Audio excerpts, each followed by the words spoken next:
Hi everyone and welcome back to the channel. If you're an entrepreneur looking to scale your business, you're in the right place. I know that growth can be exciting, but let's be honest, it can be super risky and overwhelming if you're not doing it correctly. Scaling isn't just about getting more customers or increasing revenue. It's about building a business that grows sustainably without breaking your operations, your team, or your finances. In this video, I'll walk you through the essential strategies to scale successfully, avoid the common pitfalls, and make sure that your business can handle the growth without collapsing under its own weight. Let's dive in. So the first point is, when is the right time to scale? And before we get into how to scale, let's start with the question, is your business actually ready for it? Scaling too early is one of the reasons that businesses fail. And it's tempting to expand quickly when you see the early successes, but if your business foundation isn't strong enough, then the growth can break what you've built so far instead of making it stronger. Here are a couple of things that you can check to see whether you're ready for scaling. The first thing is whether the demand is constantly increasing and not that this is not just a one-time spike. Here you can see the seasonality of your business. So for example, if the summer months you're selling more, then you need to adapt and see whether that's just a seasonal thing or your product is seasonal and everything like that. So check if your demand is consistently increasing. The second thing is whether your operations are running smoothly. This involves not firefighting constantly, not going and solving problems. So you have the right people and the right processes in place so you can handle the actual growth and the scale of your company. And the third thing that is super important is whether you have the financial stability. And this means that you can invest in growth without risking everything, without risking all the other operations and costs. If you're actually seeing the three signs that I mentioned, then you're in the right place to take the next step. The second point is you need to strengthen your business foundation first. Like I mentioned previously, scaling without a solid foundation is like building a skyscraper on sand and it won't last. So firstly, you need to optimize your internal processes. Like I mentioned, if your business only functions because you're constantly putting out fires, then that's a big red flag. You need to document your workflows. You need to standardize operations. And you need to ensure that your business can run without you micromanaging everything and everyone. The next thing, you need to secure your financial readiness. Growth requires investment, so whether that's marketing, hiring, or expanding the infrastructure of your business, you need to ensure that you have enough cash flow and financial reserves to scale without running out of money. The final thing is the customer experience should remain your top priority. And the more customers mean more demand, and if you don't deliver a great experience to all of them, then you'll lose them just as fast as you acquire them. The third point I want to make about scaling is you need to build a sustainable business model. And not all businesses are made to scale. Some require a constant manual effort, while others can grow without significantly increasing the costs. Here are a couple of questions that you need to ask yourself. The first thing is, does your revenue model allow for growth?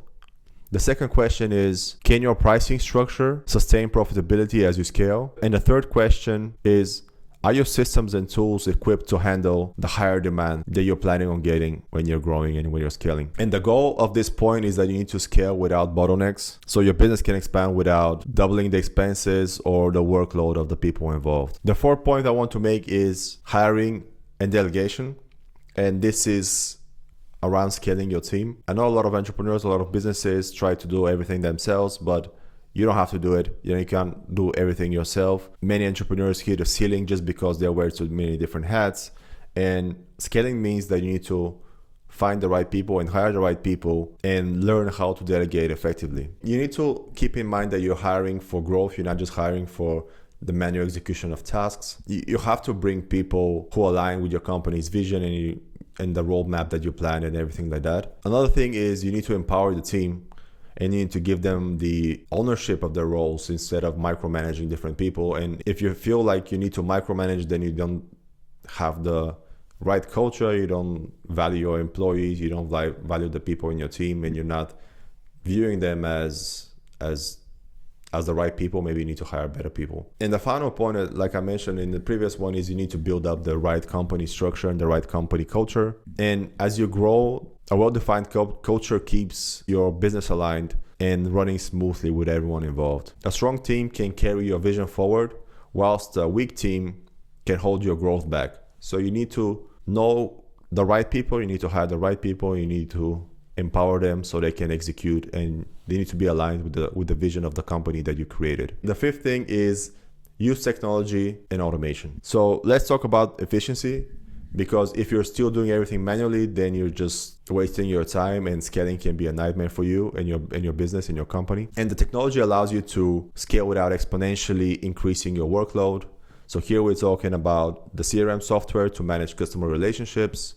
We're talking about marketing automation to stream the outreach and the engagement based on your channels, and also the use of AI-powered analytics to make the data-driven decisions. Automation and automating the repetitive tasks, you can free up the time and the resources so you can focus on the strategic growth instead of keeping up with the daily operations. And I think this is where the automation and the softwares and all the AI tools that we are getting on the day-to-day basis with the latest and greatest developments around that, is this actually going to free us from the daily operations and the little tasks and actually focus on the strategic things like I mentioned before. The sixth point is expanding your marketing and sales efforts. More growth requires more customers. So does your marketing and your sales strategy. You need to be able to scale that as well. So here at this point, you need to focus on the brand awareness, and we're talking about the marketing and the sales, of course. So the more people that know you, the more likely the likelihood of them buying from you is going to be higher. So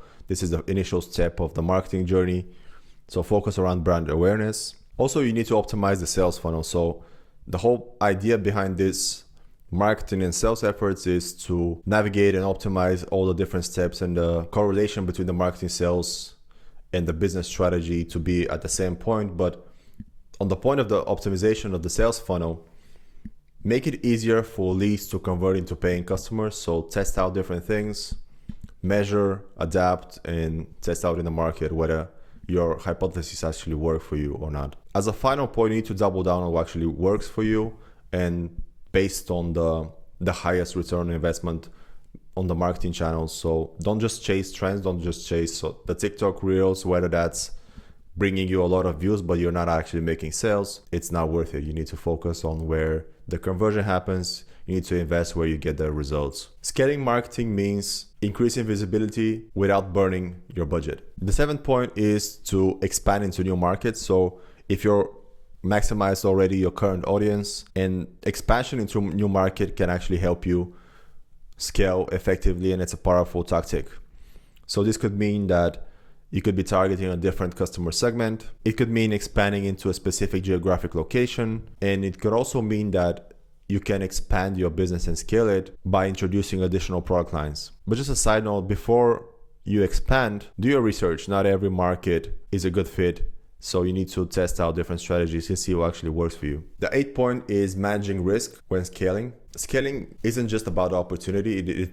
It comes with risks as well. So if your expenses rise faster than the revenue, then you're just burning cash. If the demand spikes, but your operations cannot handle it, then the customers will leave and they'll suffer because you're not giving the best customer experience to them, of course. If the competition increases, then your market might shrink overnight. A strong risk management plan actually can ensure you to handle unexpected changes without derailing your progress. So you need to be ready for what comes.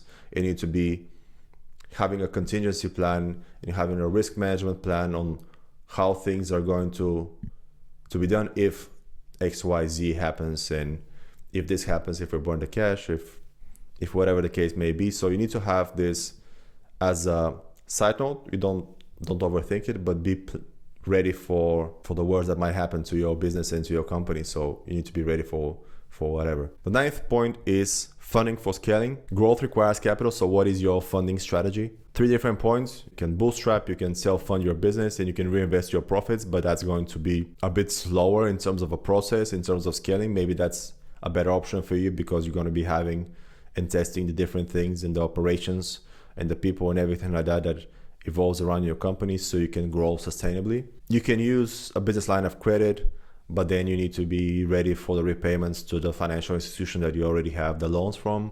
And the third thing is to use venture capital or investors. And of course, you need to be ready for the scaling, but also you need to be giving up specific percentage based on your company, or based on your idea, depending whether you have traction in the market or not.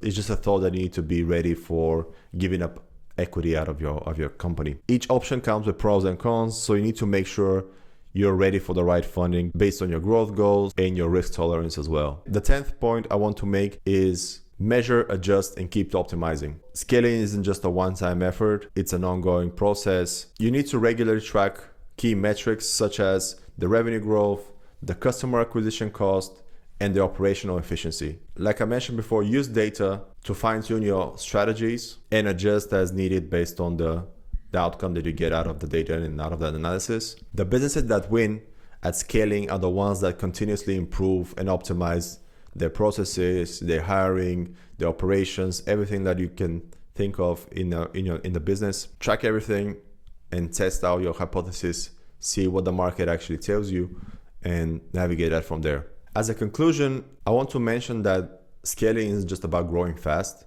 it's about growing right and being ready for the growth that you're planning on. If you're serious about scaling successfully, drop a comment below and let me know your biggest challenge at this point in your business. And if you're looking for personalized growth strategies, book a call with me. Let's build that roadmap tailored to your business and grow together. Don't forget to like, subscribe, and hit the notification bell for more insights on business growth. Thanks for watching, and I'll see you in the next video. See you out.